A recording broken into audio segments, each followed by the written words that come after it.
It's not until you go abroad that you really appreciate the food you can get at home. For example, in Australia, if you go to a fish and chip shop, you have to ask for salt and vinegar on your chips, otherwise they'll give you something called chicken salt. I'd quite happily pay $5 if I could get hold of a bag of prawn cocktail flavoured crisps. And pork pies, well, our next guest is a bright spark who decided to make his own. Hi, I'm Jim Arrowsmith from Chorley in Lancashire, northwest England. We're out here being free-range British butchers.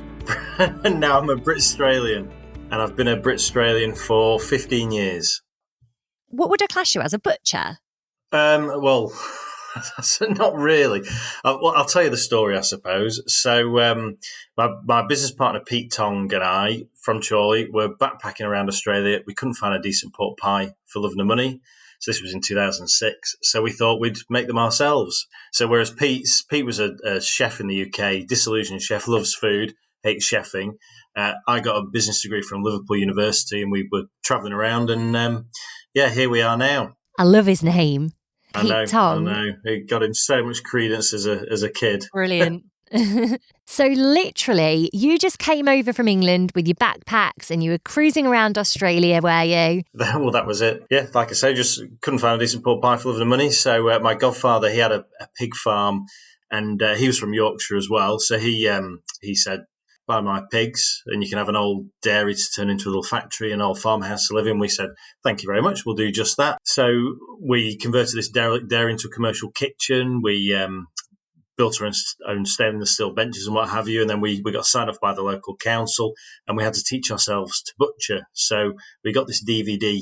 We took the old TV, and this was 14, 15 years ago, took the old TV from the house into the factory to learn to butcher. It's a real rustic start. Where we were in Bunaloo, the population was like 4. You couldn't get any staff. So our first staff were backpackers. So we had 50 backpackers over 2 years. How old were you at the time? Wrote the business plan when I was 18. So fresh out of uni. So we would have started the business at 22, I think. Yeah. Did you intend to come out here and set up a business? Was it part of your plan? Well, I'd just done business studies and I didn't know what I wanted to do. Pete had hated chefing, and his family were all quite business minded. They all had their own businesses. So I suppose when the opportunity sort of came up, and we didn't know what to do, you got to do something with your life. So we thought, well, let's just give this a punt. And it's we've had highs and we've had lows, but that's what small business is. But it's been an enjoyable journey, it really has. Were you actually backpackers at the time that you set this up? Yeah. So Pete actually had to go back and wait for his visa to come through to come back to Australia. So we were backpacking. We've sort of finished our stint of backpacking. We use the farm as like base camp. We go off to Byron Bay or wherever, and then wondering what to do with your life. So we thought, well, let's do this. Yeah, wow. Okay, so tell us what you do. What do you produce? Our premium product is the pork pie. We make Australia's only award-winning haggis, of all things. We won the Delicious Award, which was the biggest sort of small producers award. The ceremony was in Sydney Opera House. It was huge, big deal. Good for you. But you can't sell haggis for love nor money, or we thought, whereas it's taken us a long time to get it going, but now we sell a huge amount. How easy is it to set up a business in Australia, especially as a backpacker? I mean, how do you even do that? That's amazing. You can't. You can't. If I had my time over, I wouldn't do it the way I have done it. It's been very, very... pure naivety of Peter and I when we started, like really naive. But I think that's how you get into business, by having no idea how hard it is. Like we had a newspaper article, 1st of December 2009 in The Age, and the phone just rang off the hooks. We were doing 48-hour days. I think my average sleep for the month of December was like 2 hours. I was hallucinating by Christmas. Like we've had moments like that. We've had equipment breakdowns. We've had all sorts of real things, been on the breadline, but then we've had all these, wonderful things happen as well. It's sort of shut one door, window opens, that sort of business. But it's paid off? Yeah, no, it's highly enjoyable, good fun. We meet an awful lot of Brits in our line of work, we really do. And it's so nice, I've had people phone me up crying on the phone because they've been over here for, 30 years and not had a pork pie and, things like that. So it's quite, you get that sort of real pleasure from people's excitement and experience. And Yeah, when I stopped doing farmers markets because of COVID and telling people, look, this is my last market, the amount of fully grown men that were in tears was quite incredible. So, I know their monthly pork pie stop, pork pie and a chat. And Oh. I know. Is it There people you who've been go. over here for years then, mostly? A mixture, a real mixture. People that have been over here for a long, long time, like £10 poms, they often have an ideal of what food is like in the UK, which isn't quite realistic these days. They left at a time when things were quite different. More the younger generation, I suppose, now that we're here, they don't understand the lack of pork pies like we first found when we got over. I don't know. It's just different experiences, different people, different locations, isn't it? So just for anyone who is listening in the UK, they probably don't realise this, but in Australia, sausages are predominantly made from beef, aren't they? In Australia, beef and lamb are the main sort. And I always wonder, why do the sausages taste so weird in Australia? And you don't even think, it may be a different meat. So when we started, Australians don't understand what a pork pie is. They don't. A cold pie to them is just something unnatural, But I always use a little catchphrase, warm beer and cold pies. That's what we Poms like. It's a different thing, but they just don't quite. They do get it a lot now. The food, the British sort of food period is quite big. MasterChef, the big TV show, 2 of the 3 judges of Poms. You've got Hess and you've got Gordon Ramsay. So we've got a real, they understand a lot more now than they did when we first started. So fair enough. So you do get quite a few Aussie customers then. That's nice to know. So how many pork pies do you produce in a week? Christmas, we do probably triple any other week of the year, but around the 2,000 pork pies a week mark. Yeah, that's a lot. But then pork pies would be, 20 to 25% of what we do. Puddings would be maybe 30. So when I say puddings, black pudding, white pudding and haggis. Bacon would be 25%. Sausages and gammon and all that sort of other oddities make up the remainder. Yeah. I bet the black and white puddings are popular. Huge. Winter is just incredible. Yeah, summer comes and it's not quite as big. People are barbecuing things, but yeah, black pudding we've been really lucky with. And Australia, different states have different food laws, so that's why we're just inside New South Wales. Because when we started, you weren't supposed to make black pudding in Victoria, or our council wouldn't let us make black pudding. So why is that? Because you're using fresh blood. So they've got the Australian New Zealand food standards, and everyone interprets them slightly differently. So in New South Wales, they interpret it one way, Victoria different. So being on the border, we actually live in Victoria, the business is in New South Wales, so we sort of, we have the best of both worlds. So we have the worst of both worlds as well sometimes. Do you have the same time zone? Yes. Oh, good. Yes, we do. Yeah, but there's a couple of towns on the east coast between New South Wales and Queensland. Yeah. And they celebrate New Year's an hour apart because of the time difference. Yeah. Yeah, it's crazy. Fantastic, isn't it? Such a big place. Yeah, it is. So you were here as backpackers, you set up on your godfather's farm. Yeah, that's right. And then you started hiring other backpackers to come and help you out. Well, backpackers needed to get a residency for a year, they had to do 3 months in rural Australia. So during that period, we get backpackers for 3 month stints. So backpackers are great, but it takes, 9 months to learn what you're doing in our line of work. So, we've got an Irish butcher there. We've got a couple of English still working for us and then a few Australians and a Sri Lankan. So we've got a mix. Oh, right. Nice mix. Yeah. Has COVID affected your business at all? Well, when COVID kicked off, half our business was cafes, restaurants, and they all had to close down. So that was hugely problematic. But the benefits from that, and I used to do farmers markets every weekend, so I was working every weekend. Whereas now we've picked up so many supermarkets and butchers and high-end retailers that we're doing more than we ever have done. And I don't have to get up on a Saturday morning at 3 a.m., which is marvellous. That's amazing. Well done. So your business has picked up. Yeah. It's been really good for business. Would you say that most of your customers are British? At first, they certainly were all Poms, whereas now, because we sort of target that fine food market as well, certain products, like Scots, will be almost, 80% of our haggis sales. Gammon joints, whenever Nigella Lawson is on telly at Christmas, Aussies all try and get their gammon joints. And you must remember the amount of Aussies that have lived in the UK, so they sort of get hooked on the Scotch eggs and the pork pies and what have you. Did you know that pork pies originate from Leicestershire? Yeah, Melton Mowbray, I know, I've done my research. Have you been there? I have. Jane and I, we did a UK pork pie tour. We went to 50 of the best pork pie makers from Skipton on the Yorkshire Dales, which is like the northern powerhouse, all the way down to Melton Mowbray. So I was in sort of like pork pie heaven. They just taught us so many tips and tricks. So the pork pie we make will probably be the closest Southern Hemisphere pork pie to theirs anyway. Yeah. Brilliant. So you really have done your research then. Oh, don't you worry. We last, a year and a half ago, we were back in. So we did a black pudding tour this time. And for our honeymoon, we did a pork pie tour. How romantic. I know. I'm a true romantic.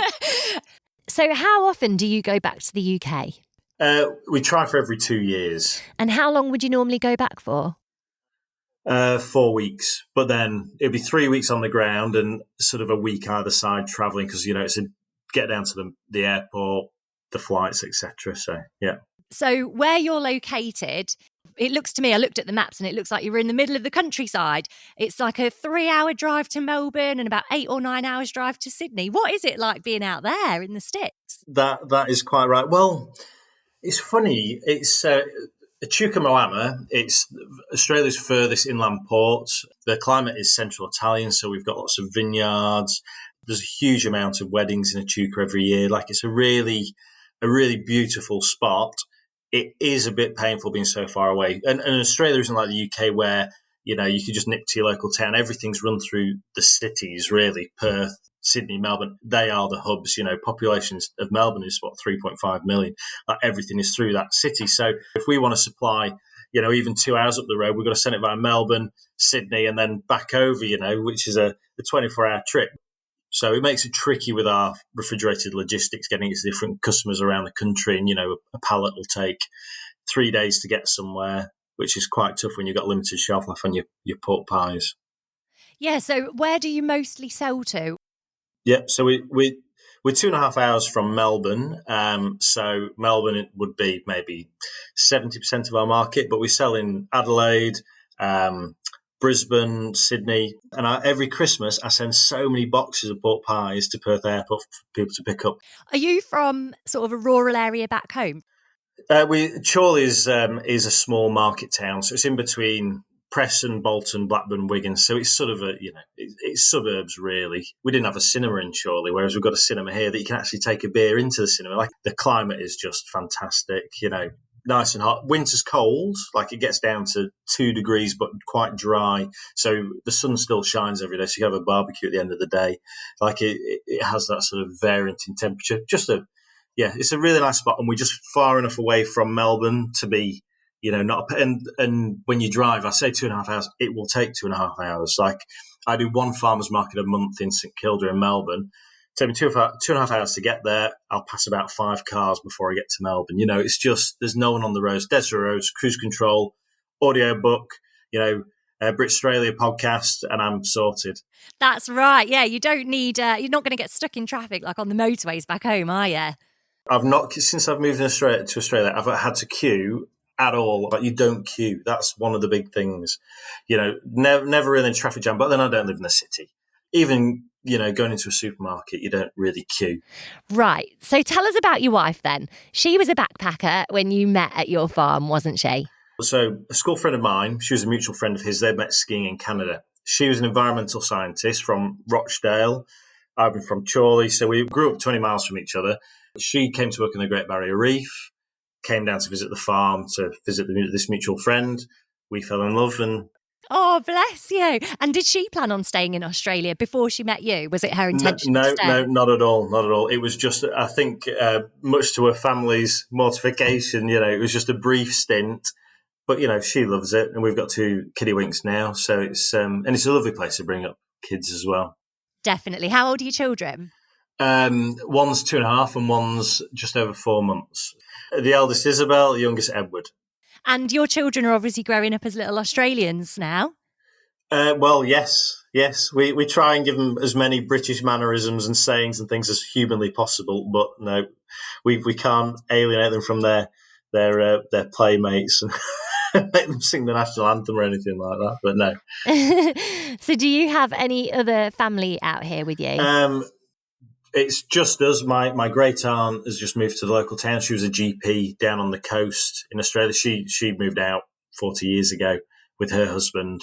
So she's in the only other family we have in town, yeah. But it's nice to have her nearby. She's in her late 80s. So, And do you think you're going to stay in Australia forever, or is there a chance that you'll go back? No, I think we're set. I'll want to be in a position where I can visit the UK more regular than I do, but we always try and plan it to get those 2 weeks of British summer, and we've got it the last couple of times we've been. So we just sort of plan the right time of year. Whenever I feel like I want to go back to the UK, I just think about February.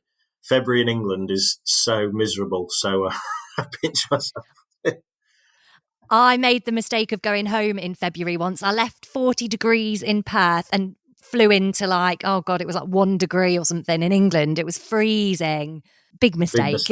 England is the best place to be in summer. The UK is the best. It's fantastic place. And it's a very, Australia's great. And Australia, I think every part of the world has their time in the sun. And Australia certainly is having that at the moment. We've dodged COVID. The food scene's great. It's a good lifestyle thing. But the UK just has, I don't know, that what I really miss is the history. I miss, you can walk to a pub in Australia. You really have to drive everywhere. It's those little tiny things I do miss. But is there anything food-wise that you miss? Greg's sausage roll. Well, look, we're trying to recreate everything that we really miss. Pork pie, Scotch eggs, black pudding, haggis. Those are the big things. The sandwich game in the UK is phenomenal. Like, sandwiches aren't as big over here at all. Really, it's the baked goods in the UK, and having the access to European stuff. So out here, the wine's very good in Australia, but I go back to the UK and I'll buy Australian wine, and it's terrible compared to, I think they just put it in big goon bags and just freight it over. So the wine in Australia is very good. Yeah, but when I'm in the UK, I drink tea and drink beer. When I'm in Australia, I drink wine and drink coffee. I think those are the big sort of differences. Yeah. In last week's episode, we heard from Sarah from Somerset, who came over as a backpacker and is now a mum to 2 little girls, both born in Australia. So I asked our Brit-Australian parents in the Facebook community group where their children were born, and half of those who voted in the poll said all of their children were born in the UK. Only one said they didn't have children, and the rest of them had at least one child who was born in Australia. If you're enjoying the Brit-Australian podcast, don't forget to share it with your mates and join us on Facebook and Instagram. Just search for Brit-Australian.